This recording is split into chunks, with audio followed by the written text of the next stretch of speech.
Hi, I'm Kevin with Genesis Rescue Systems, and we're here with our friends from Chicago's Bravest Stories podcast to present a 12-part video training series on real-world practical applications for passenger vehicle extrication.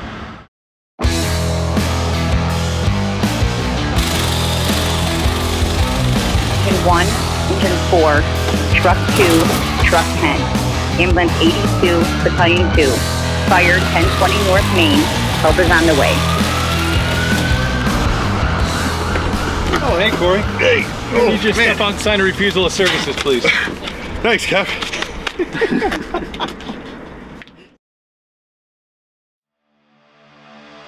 Our first video, we're going to cover the steps to prepare the vehicle for the extrication. Oftentimes when rescuers arrive on the scene of an accident and recognize that there is an extrication that needs to take place, the rescue tools are immediately pulled off of the apparatus and the guys have a tendency to go to work right away, when there should be about 6 steps preluding that to make sure that we have ultimate success of our operation. Vince here is in a little bit of a bind, but we're going to get him out of this vehicle. So we're going to go through the prep process of getting the vehicle ready for the extrication so we can effectively and safely remove him from the vehicle. So with that process, we're going to first take a look underneath the vehicle to make sure that there is not a pedestrian underneath the car, and that's particularly important when we have an unconscious driver that cannot relay that information. We're going to start by covering him up with our Nomex Extrication Blanket found in our crash kit. When you do this, you may find that patients are going to have a little bit of a claustrophobia issue. So talk to them, explain why you're doing this, and also explain to them if you feel any type of pressure or inward movement of any car components, you want to let us know to stop our operation. We'll reach in there and put the 4-way flashers on, and that's going to be a nice indication for the companies that are second up on your extrication to indicate that the battery has not been removed from the vehicle yet. So as we proceed around, we're going to put at least 2 points of stabilization, preferably underneath the A column. When we set this in place, we're going to want to take the air out of the tires if that has not already been done.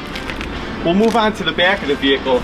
We're going to take out the back tempered glass in this case, and that will give our paramedic the opportunity to make entry into the vehicle to start to establish the injuries and provide very, very preliminary medical care. Using our spreader,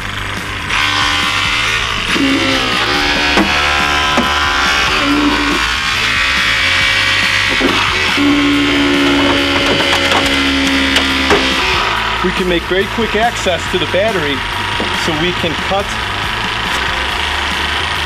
the battery to prevent any issues.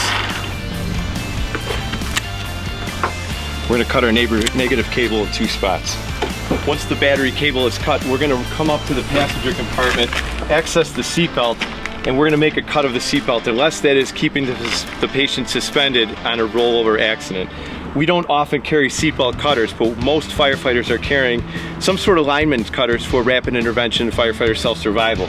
So to use those on a seatbelt, what we can do is just mimic the shape of an actual wire, roll it twice, make 1 cut, and the seatbelt is cut. This way, if we do any type of manipulation of the B-post, it won't strangulate the patient's torso or upper extremities. When we're taking glass from the furthest point of the patient, if it is side tempered glass, we're going to want to reach into the corner, strike that to the point where if my tool does carry into the passenger compartment, it will be stopped by the corner of the glass. Make an effort to pull that glass to the outside so we're not raining down on the patient as we start to operate. If we're using traditional 4x4 cribbing for stabilization, we can build our box cribbing with 3-inch reveals on each side. Slide that in, cinch it up with a wedge, and then we're going to make removal of the valve stem.